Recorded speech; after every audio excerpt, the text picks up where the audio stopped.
Bonjour.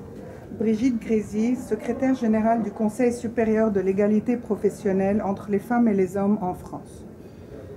Monsieur Édouard Philippe a annoncé que l'égalité homme-femme sera la priorité de l'agenda de la présidence française du G7 en 2019 et a souhaité que les services publics soient exemplaires avec des nominations plus équilibrées sur les emplois de direction de l'État.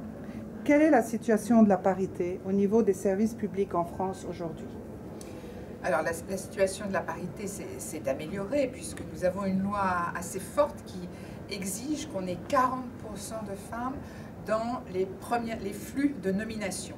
Mais alors évidemment, nous avons un stock qui fait que pour l'instant, nous n'arrivons pas du tout à la parité, bien que les femmes soient en nombre supérieur à celui des hommes dans la fonction publique au sens large. Et nous avons des différences entre la fonction publique d'État, la fonction publique hospitalière ou les collectivités locales. Et à chaque fois, si vous voulez, nous tendons vers cette parité, mais nous en sommes loin encore parce que les freins sont très importants.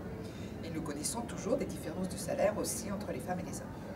Ayant un statut consultatif, comment le Conseil supérieur de l'égalité professionnelle entre les femmes et les hommes contribue-t-il à la mise en œuvre de la politique d'égalité professionnelle?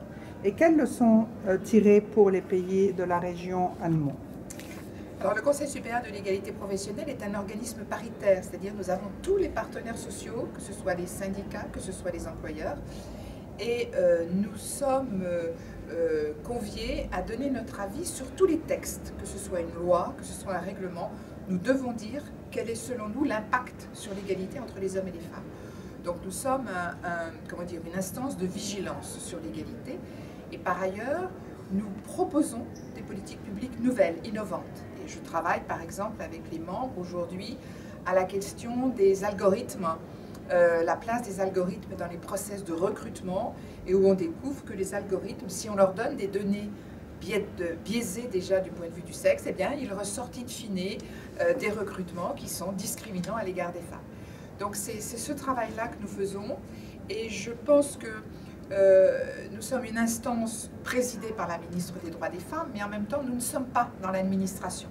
Et je trouve que c'est peut-être dans les mécanismes institutionnels, c'est très important pour l'égalité, c'est peut-être une formule qui est intéressante pour les autres pays, d'avoir cet organisme qui travaille avec les partenaires sociaux pour proposer des politiques d'égalité nouvelles, et pour être vigilant sur tous les textes, et notamment l'impact des textes, impact éventuellement différencié sur les hommes et les femmes.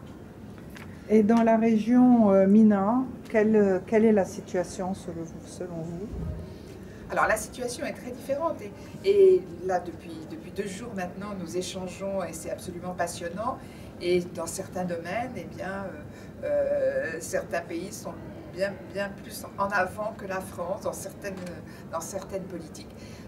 Donc voilà, simplement du point de vue peut-être de la mise en œuvre de politiques publiques et de tout l'appareil autour, c'est-à-dire comment je crée des lois, mais comment aussi je crée des accompagnements et comment je donne des financements. Peut-être que nous en sommes à un stade un peu plus élaboré.